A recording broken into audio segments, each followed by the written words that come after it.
Sign law मैंने आपको बता दिया है आज, कोसाइन लॉ, ठीक है। आप लोगों का कहना था कोसाइन लॉ सर, तो जैसे आपको साइन लॉ मैंने प्रूव की थी वेक्टर से, वैसे ही आप कोसाइन लॉ को भी प्रूव कर सकते हो, ठीक है। याद करो कि आपको कुछ मैंने ऐसा वेक्टर, एक ट्रायंगल बनाई थी, नहीं ए बी सी एक वेक्टर ट्रायंगल थी, नहीं ये वेक्टर बी सी जो है वो वेक्टर ए था, और सी ए जो था वो वेक्टर बी था, और ए बी जो था वो वेक्टर सी था इन एनी ट्रायंगल, ठीक है। इसलिए मैंने आपके लिए यहाँ पे लिखा है कोसाइन लॉ और कोसाइन रूल। बहुत सारे लोग इसको कोसाइन लॉ कहते हैं, बहुत सारे कोसाइन रूल, अब मीन्स एक ही होता है, ठीक है। In any triangle prove that cos A equal to B square plus C square minus A square by 2BC, cos B equal to C square plus A square minus B square upon 2CA, और cos C equal to A square plus B square minus C square upon 2AB। आपने ये देखा, आपको कुछ याद आया? नहीं, अगर याद आया या कि यहाँ पे कुछ दिख रहा है आपको तो आप समझ सकते हो उससे क्या है। यहाँ पे क्या है cos A, तो जब cos A है यहाँ पे एंगल ये वाला A, तो आप यहाँ देखो B square plus C square minus of A square upon 2BC आ रहा है, यानी जो वर्टेक्स है हमारा A, आप देखो वहाँ पे ये माइनस में आ रहा है यहाँ पे। अगर यहाँ पे cos B है तो उसकी साइड बी स्क्वायर फिर से यहाँ पे माइनस में आ रहा, और cos C है तो यहाँ पे देखो आप सी स्क्वायर माइनस में आ रहा। नहीं, बाकी दो साइड्स हैं उनकी जो मैग्नीट्यूड लेंथ है वो देखो आप ए square B square plus C square, यहाँ सी स्क्वायर प्लस ए स्क्वायर, यहाँ ए स्क्वायर प्लस बी स्क्वायर है। अब जो डिवाइड कर रहे हो यहाँ पे देखो cos है तो 2BC से, cos B है तो क्या है 2CA से, और cos C है तो क्या है 2AB से। आगे बात समझ दिखाई दे दिया आपको? नहीं, चलो मैंने वहां भी यही लिखा था कोसाइन लॉ में, सॉरी साइन लॉ में, फिर से आपको मैं वही रिपीट करा रहा हूं। अब देखो यहाँ पे let BC vector BC equal to vector A triangle से, CA vector equal to vector B, और AB vector equal to vector C, जो मैंने अभी बताया आपको। इसमें कहीं प्रॉब्लम नहीं होनी चाहिए, मैं समझता हूँ आपको प्रॉब्लम इसमें नहीं है, ठीक है। तो मैंने फिर से लिखा, ये क्या है साइक्लिक वेक्टर, याद करो साइक्लिक वेक्टर। नहीं, साइक्लिक वेक्टर का नेट इफेक्ट क्या होता है, जीरो होता है, ठीक। सेम ऑर्डर में होते वो, यहाँ पे सेम ऑर्डर में है vector A vector B vector C, नहीं सेम ऑर्डर में है। इसका और इसका रिजल्टेंट अगर मैंने इस रिवर्स ऑर्डर में लिखा था तो ये रिजल्टेंट होता सी, ठीक। अभी से सी सेम ऑर्डर में है तो मैंने इसको अगर ऐड किया तो क्या हो जाएगा, ये जीरो वेक्टर होगा, नल वेक्टर होगा। इसलिए मैंने यहाँ पे आपके लिए लिख दिया है कि from figure the vectors vector A vector B and vector C are cyclic, therefore net effect meaning resultant vector A plus vector B plus vector C equal to zero vector, ठीक।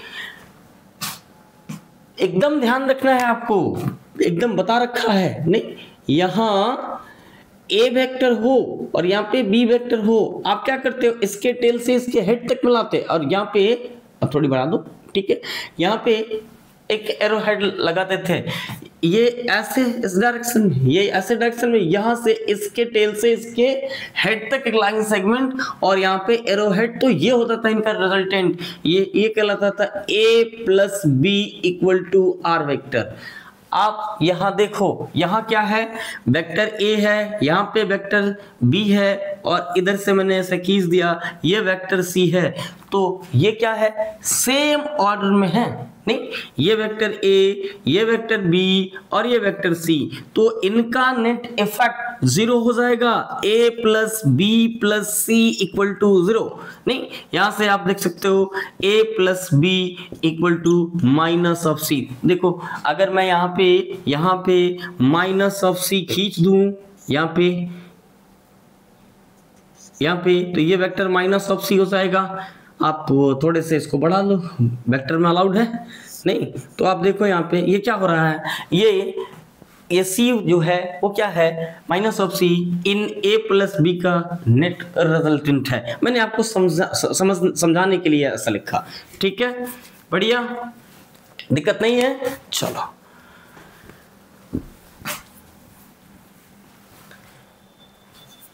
तो from figure the vectors a, vector b and vector c are cyclic, therefore vector a plus vector b plus vector c equal to 0 vector.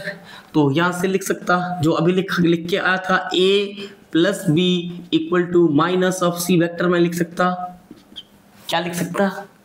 ठीक है, अब बताओ vector a plus b vector minus of c के equal है, तो मैं यहाँ पे ऐसा लिख सकता that imply modulus of a plus b meaning magnitude of a plus b vector equal to magnitude of minus of c vector, modulus of minus of c vector लिख सकता हूँ। तो क्या मैं ऐसे लिख सकता, आप देखो modulus of a plus b, इसकी मॉडुलस इसका स्क्वायर इसके स्क्वायर के इक्वल होगा, होगा नहीं होगा? ये नहीं आया? एकदम आया।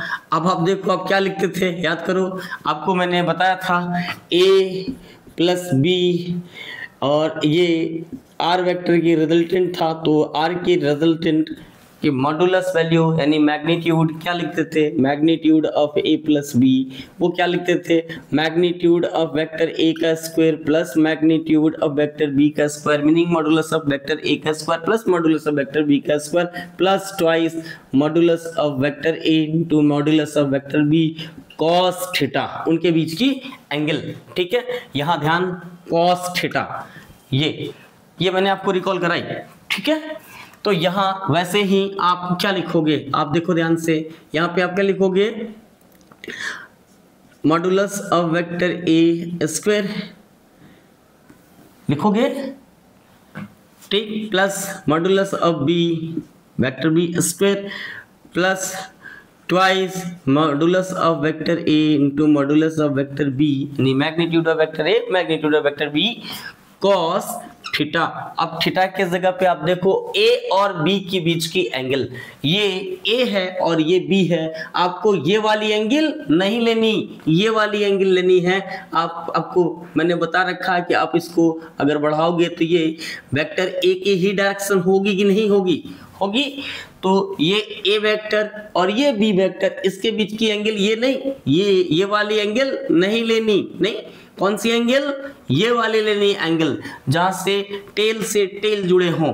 मैंने बताया था, आप देखो वेक्टर a है यहाँ पे और इधर वेक्टर b है, इन दोनों के बीच की एंगल क्या है, 180 डिग्री माइनस c है।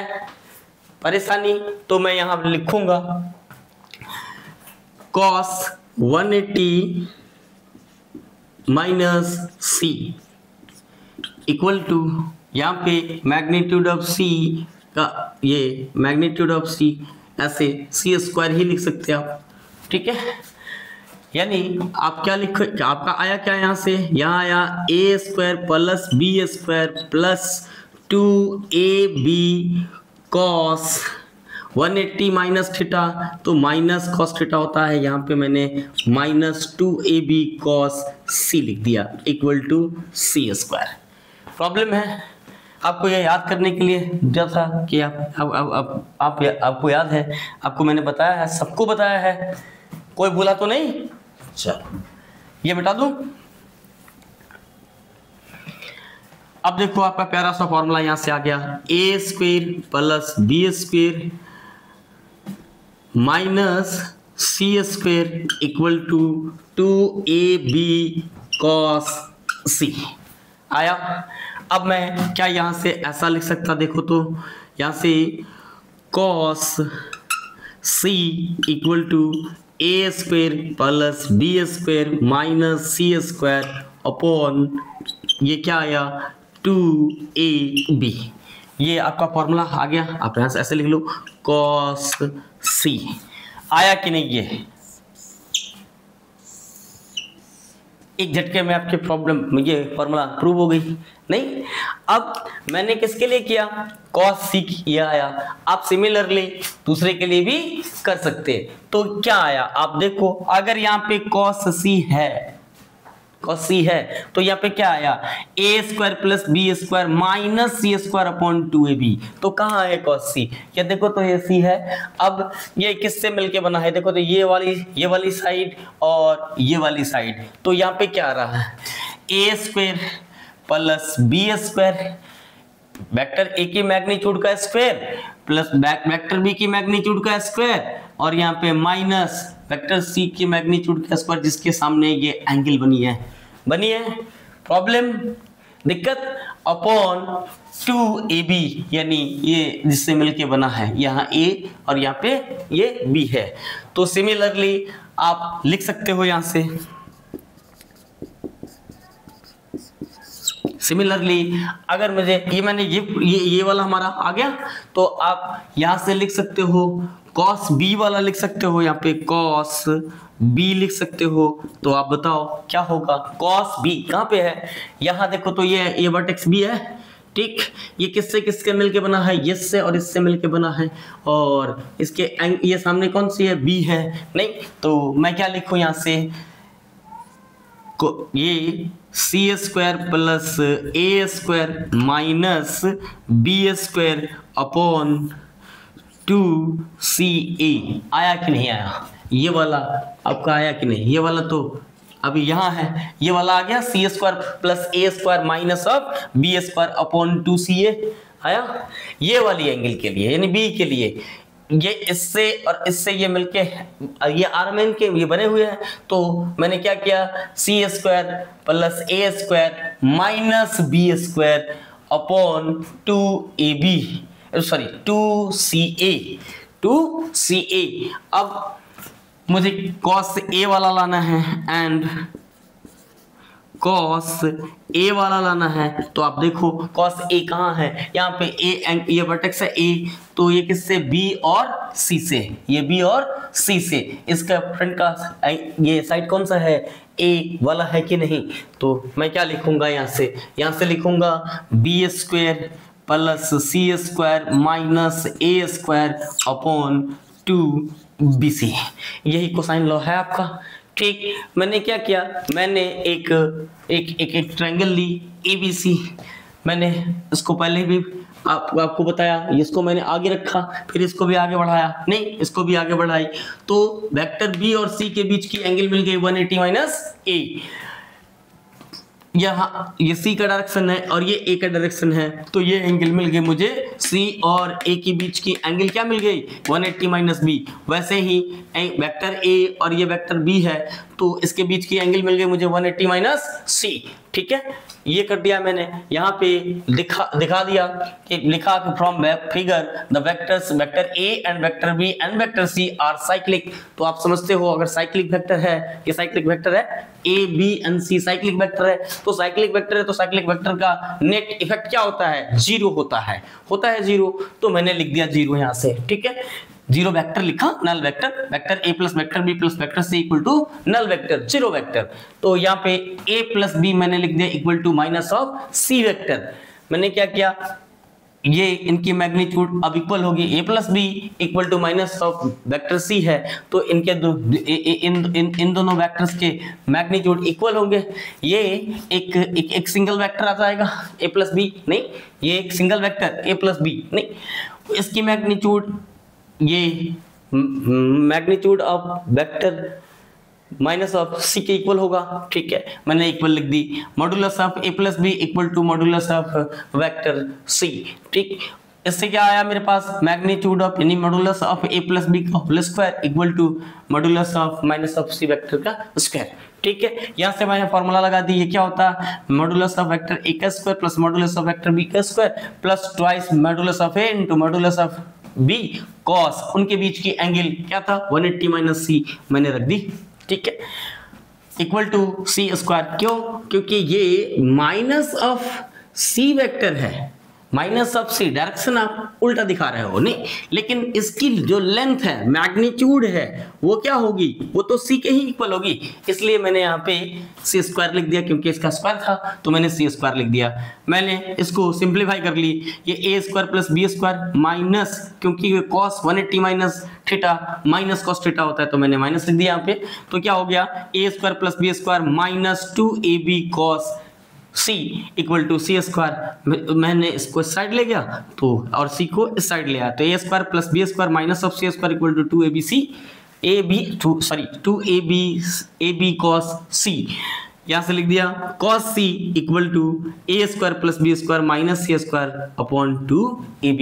सिमिलरली मैंने cos b के लिए लिख दिया c square plus a square minus of b square by 2ca, और cos a के लिए लिख दिया b square plus c square minus of a square upon 2bc। ठीक, इसमें कहीं कंफ्यूजन नहीं हो, मैंने ट्रैक आपको बता दी। cos a है तो मैं क्या करूंगा, a कहाँ पे है, यहाँ नहीं, ये जो एंगल है वर्टेक्स है, यहाँ देखो c है और यहाँ पे b है, तो क्या होगा, यहाँ पे cos a लिख रहा हूं तो क्या लिखूंगा, b square plus c square minus of a square upon 2bc। देखो अब क्या है, वैसे ही cos b अगर मैं लिख रहा हूं तो क्या लिखूंगा, c square plus a square minus of b square cos c minus of cos a cos b लिख रहा हूं तो a square plus c square minus b square upon 2ac, ये वेक्टर ए, ठीक है। ठीक, अब मुझे अगर ये a लिखना है तो मैंने क्या बताया आपको, b square plus c square minus of a square upon 2bc। b लिखना है तो cos b लिखना है, cos a और ये cos b, b मीन्स मैंने क्या बोला, cos b लिखना है तो a square plus c square या c square plus a square minus of b square upon 2ca। अगर मुझे c लिखना है तो मैं क्या लिखूंगा, a square plus b square minus of c square upon 2ab। ठीक है, इसमें कंफ्यूजन है नहीं है, ठीक, कहीं दिक्कत किसी को नहीं, आसान है एकदम। ये जैसे ही आप साइक्लिक वेक्टर करोगे, इसकी मैग्नीट्यूड लेके आओगे, मैग्नीट्यूड ले आओगे, स्क्वायर करोगे, फॉर्मूला लगा दोगे तो ये cos c चला आएगा। इसके भी आप पे आप cos b भी लिख सकते और इसके भी आपको cos a लिख सकते। मुझे समझ में आता है कि आपको सब लोगों को समझ में आया। अगर नहीं, अगर कोई दिक्कत है तो आप कॉमेंट में बताओ कि क्या क्या आपको परेशानी है। आप लोग बताओ, परेशानी है नहीं है, ठीक, बढ़िया। तो साइन लॉ भी कर दिया आपका और कोसाइन लॉ भी कर दिया, ठीक।